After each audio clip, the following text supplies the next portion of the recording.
بسم اللہ الرحمن الرحیم۔ میں سمیع اللہ ڈسٹرکٹ ملاکٹ سے تعلق رکھتا ہوں۔ آج پول اکیڈمی پروگرام جو نوید انور صاحب نے شروع کیا ہے ان کے پروگرام میں شرکت کرتا ہوں اور نوید انور صاحب کا شکریہ بھی ادا کرتا ہوں کہ انہوں نے مجھے یہ بہترین موقع فراہم کیا۔ ان کی تحریک بحالی سیاسی عزم کے حوالے سے سمجھنے والے لوگ اور پولیٹیکل میچور لوگ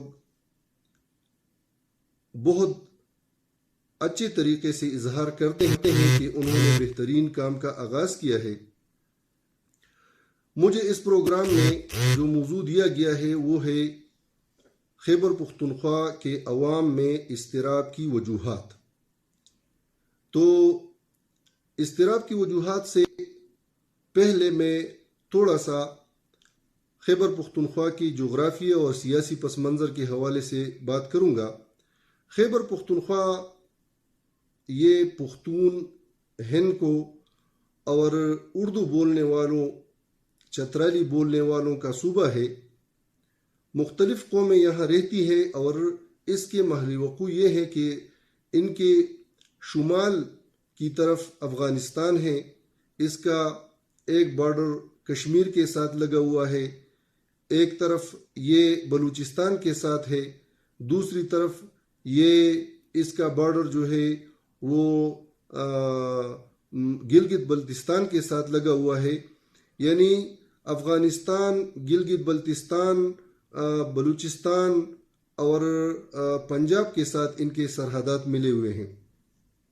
میرے عزیز ساتھی برادر نوید انور صاحب نے مجھے کہا کہ خیبر پختونخوا کے لوگوں کا جو اضطراب ان میں پایا جاتا ہے اس کے حوالے سے میں تھوڑا سا وضاحتی بیان جاری کروں۔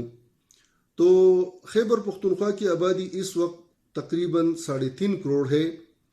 یہاں دوسرے صوبوں کی نسبت یہاں تعلیم یافتہ لوگ، سیاسی شعور رکھنے والے لوگ زیادہ ہیں، کیونکہ اگر کسی کو یہ اندازہ ہوا ہوگا کہ انگریزوں کے دور میں 1932 میں یہ صوبہ بنا ہے باقاعدہ، لیکن مغلیہ دور میں بھی یہ علاقہ صوبہ تھا اور اس کو اس زمانے میں بھی پختونخوا کہا جاتا تھا۔ یہاں تاریخ میں محمد خان اور امیر خان کا نام گزرا ہے جو اس صوبے کے گورنر رہے ہیں۔ مغلیہ دور کے بعد جب یہاں انگریز اور سکھ آئے، باقاعدہ طور پہ یہاں پہلے انگریزوں سے پہلے سکھوں نے ہزارہ اور پشاور کو قبضہ کیا تھا، پھر انگریزوں نے یہاں کا اختیار سنبھال لیا، تو 1901 میں باقاعدہ یہاں کمشنریٹ بنایا گیا اور پھر 1932 میں اس کو صوبے کا درجہ دیا گیا، تو اس کو شمال مغربی سرحدی صوبہ کہا گیا۔ پھر 18ویں ترمیم میں 2010 میں اس کا نام تبدیل کر کے خیبر پختونخوا رکھا گیا۔ خیبر پختونخوا میں اس وقت نیشنل اسمبلی، قومی اسمبلی کے ممبران کی تعداد 65 ہے اور صوبائی اسمبلی کے ممبران کی تعداد 145 ہے۔ یعنی ممبران کے لحاظ سے یہاں پولیٹیکل لوگ بہت کافی ہیں، لیکن اضطراب جو پایا جاتا ہے وہ صرف سیاسی اضطراب نہیں پایا جاتا۔ یہاں چونکہ ہر حکومت جو آئی ہے لوگوں نے ان سے توقعات وابستہ کر رکھے ہوتے ہیں، لیکن وہ لوگوں کی توقعات پر پورا نہیں اترتے ہیں۔ بہت سارے ساتھی جو میری باتیں سن رہے ہیں اور مجھے دیکھ رہے ہیں ان کو اندازہ ہوگا کہ پاکستان بننے کے بعد یہاں ایک دفعہ جس کی حکومت آئی ہے، دوسری دفعہ خیبر پختونخوا کی میں ان کی حکومت نہیں ہے۔ یہ پہلی دفعہ ہوا ہے کہ 2013 میں پی ٹی آئی کی حکومت آئی اور یہ دوبارہ 2018 میں پھر لوگوں نے ان کو مینڈیٹ دیا اور ان کی حکومت آئی۔ خیبر پختونخوا کے عوام دوسرے صوبوں کی نسبت یہ آزاد ہیں، یہ کسی جاگیردار، کسی خان، کسی وڈیرے یا کسی نواب ان کے زیر تسلط نہیں ہے اور نہ ان کی سیاسی اثر کی وجہ سے ان کو ووٹ دیتے ہیں۔ اکثر لوگ آزادانہ طور پر فیصلہ کرتے ہیں، الا ماشاء اللہ بہت کم علاقے ڈسٹرکٹس ایسے ہوں گے جہاں پہ بااثر لوگوں کا، سرمایہ داروں کا یا جاگیرداروں کا کوئی بہت ہی عمل دخل ہوگا، لیکن اکثریت یہ علاقے اس طرح ہیں کہ لوگ اپنی مرضی سے ووٹ دیتے ہیں، اپنی مرضی سے رائے دیتے ہیں، اور یہ کوشش کرتے ہیں۔ 1970 کے انتخابات میں یہاں کے لوگوں نے مختلف پارٹیوں کو مینڈیٹ دیا، اور اس کے بعد یہاں پیپلز پارٹی، جمعیت علماء اسلام مولانا مفتی محمود صاحب کی حکومت قائم ہوئی۔ لیکن ان حکومتوں سے بھی ہمارے لوگ جو ہے وہ خوش نہیں ہے۔ اس دور میں انہوں نے جو کام کیے تھے وہ تو بہت پہلے کی بات ہے۔ اس کے بعد جب 85 میں انتخابات ہوئے تو یہاں وہ تو غیر جماعتی انتخابات تھے، لیکن ارباب جہانگیر خان یہاں کے وزیر اعلیٰ بن گئے تو انہوں نے اعلان کیا کہ وہ مسلم لیگ میں شامل ہوئے ہیں، اور پھر وہ اس کو مسلم لیگ کی حکومت بھی کہتے تھے جو ان کی صوبائی حکومت تھی۔ لیکن اس صوبائی حکومت سے بھی لوگوں کو بہت زیادہ گلے شکوے تھے۔ اس کے بعد 1988 میں پھر بے نظیر بھٹو جب آئی تو یہاں پیپلز پارٹی کی حکومت قائم ہوئی، اور آفتاب احمد خان شیرپا وزیر اعلیٰ بن گئے۔ 2 سال تقریباً ان کی حکومت تھی۔ پھر 1990 میں پھر مسلم لیگ کی حکومت آ گئی، 1993 میں پھر پیپلز پارٹی کی حکومت آ گئی، اور 1996 میں پھر مسلم لیگ اور ANP کی جوائنٹ حکومت آ گئی، پھر مسلم لیگ کی حکومت قائم تھی، اور سردار مہتاب احمد خان عباسی خیبر اس وقت تو صوبہ سرحد کے وزیر اعلیٰ تھے۔ اس کے بعد جنرل مشرف کا مارشل لا لگ گیا۔ مارشل لا کے بعد جب انتخابات 2002 میں ہوئے تو MMA کی حکومت بئی، اور MMA کی حکومت میں جماعت اسلامی اور جمعیت علماء اسلام 2 مین سٹریم پارٹیاں تھیں۔ حکومت اصل میں جمعیت علماء اسلام کی اس لیے تھی کہ وزیر اعلیٰ چیف ایگزیکٹو جمعیت علماء اسلام کا تھا۔ 2008 میں پھر عوامی نیشنل پارٹی کی حکومت آئی، اور پیپلز پارٹی ان کے ساتھ تھی۔ 2013 میں PTI کی حکومت آئی، اور 2018 میں دوبارہ PTI کی حکومت آئی۔ ابھی میں آؤں گا اضطراب کی طرف کہ وجوہات کیا ہیں اضطراب کی۔ پہلی بات تو یہ ہے کہ خیبر پختونخوا فطری طور پہ تقریباً 5 حصوں میں تقسیم ہے۔ 5 اسے ایک جس علاقے سے میں تعلق رکھتا ہوں یہ ملاکنڈ ڈویژن ہے۔ ملاکنڈ ڈویژن کا علاقہ، اس کا بارڈر افغانستان کے ساتھ اور تاجکستان کے ساتھ یہ لگا ہوا ہے، اور اپنے ملک کے اندر ہمارا گلگت بلتستان کے ساتھ، ہزارہ ڈویژن کے ساتھ، مردان ڈویژن کے ساتھ، اور قبائلی علاقوں کے ساتھ جو پہلے فاٹا ہوا کرتا تھا ان کے ساتھ ہمارے بارڈر لگے ہوئے ہیں۔ تو ایک فطری علاقہ ہے ملاکنڈ ڈویژن۔ دوسرا علاقہ وہ شمالی علاقہ جو ہزارہ ڈویژن ہے۔ تیسرا علاقہ ہمارا جو ہے یہ قبائلی علاقے جو تھے آج کل وہ خیبر پختونخوا میں شامل ہو گئے ہیں، اور چوتھا علاقہ ہمارے جنوبی اضلاع ہیں جو پنجاب کے ساتھ لگے ہوئے ہیں، جو میاوالی اور بکر کے ساتھ ان کا سرحد لگا ہوا ہے، اور ایک سینٹرل علاقہ ہے جس کو ہم پشاور یا ویلی پشاور یا پشاور ڈویژن، مردان، سوابی، یہ علاقے جو ہیں یہ سینٹرل علاقہ ہے خیبر پختونخوا کا۔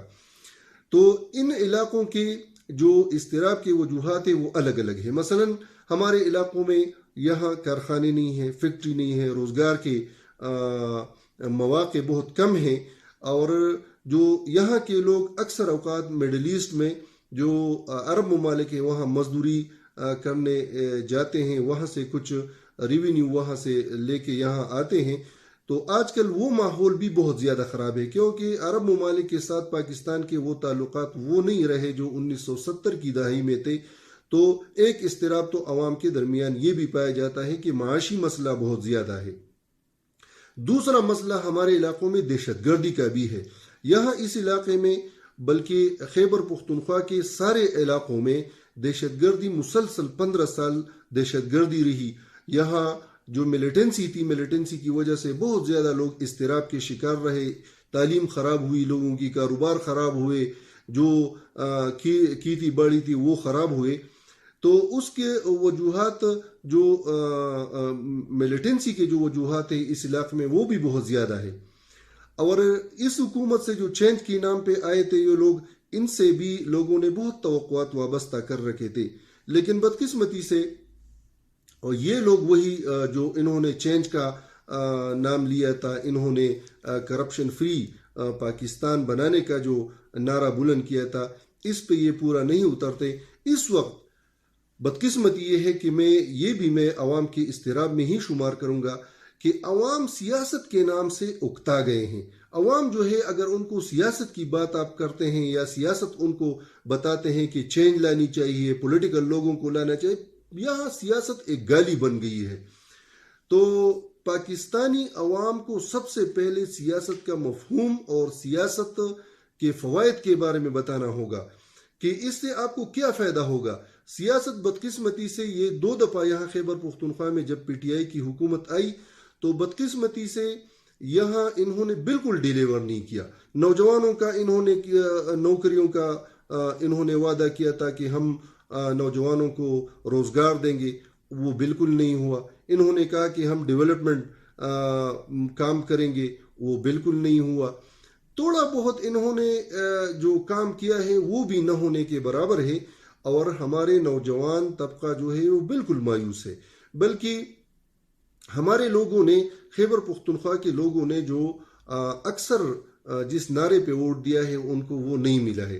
70 کی دہائی میں یہاں اکثریتی لوگوں نے روٹی کپڑا مکان کے نام پہ جو ووٹ دیا تھا، ان لوگوں کو وہ بھٹو صاحب کی وجہ سے تھوڑا بہت ان لوگوں کو فائدہ ہوا ہے.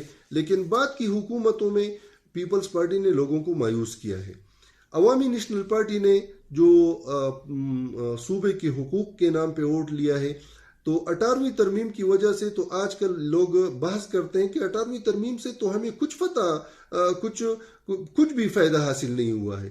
اسی طرح MMA میں شریعت کی نفاذ کے نام پر اور اسلامائزیشن کے نام پہ جو وعدہ کیا گیا تھا، تو MMA میں وہ جو لوگوں کے ساتھ انہوں نے جو وعدہ کیا تھا وہ وعدہ پورا نہیں ہوا.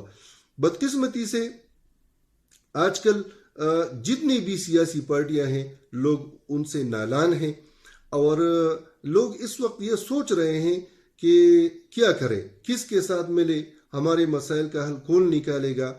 تو بالکل لوگ مختلف قسم کی انزائٹیز میں، اضطراب میں، مایوسیوں کے شکار ہیں. اور اللہ تعالیٰ کرے کہ پاکستان کے نوجوان جو مڈل کلاس کے لوگ ہیں یہ متفق ہو جائے اور کوئی ایسا بندہ نظر آ جائے، جس طرح میں اکثر کہتا ہوں کہ ترکی کے طیب اردگان نے نعرہ بلند کیا اور پورے ملک کے نوجوانوں نے، مڈل کلاس لوگوں نے اور جو شعور رکھنے والے لوگ تھے انہوں نے ان کا ساتھ دیا. اور آج کل ترکی کا یہ حال ہے کہ ان کا اقوام میں ایک معیار اور ان کا ایک نام ہے. وہ ترکی جس کو یورپ کا مرد بیمار کہتے تھے، آج کل اللہ تعالیٰ کے فضل و کرم سے وہ ایک توانا اور مضبوط ملک ہے. اسی طرح پاکستان میں جو اس وقت صورتحال ہے، یہ ہماری خواہش ہے کہ جو پاکستان کے سمجھنے والے لوگ ہیں، جو ان کو اللہ تعالیٰ نے ذہانت، شعور دیا ہوا ہے، ان لوگوں کو آگے لانا چاہیے اور ان کو یہ پورے پاکستان کے ذہین اور قابل ترین لوگوں کو ایک پیج پہ لانا چاہیے تاکہ اس ملک کا بھلا ہو، یہ ملک ترقی کرے اور پاکستان کے عوام اور خصوصاً خیبر پختونخوا کے عوام اضطراب سے، مایوسی سے اور یہ مشکل سے نکل آ جائے. شکریہ.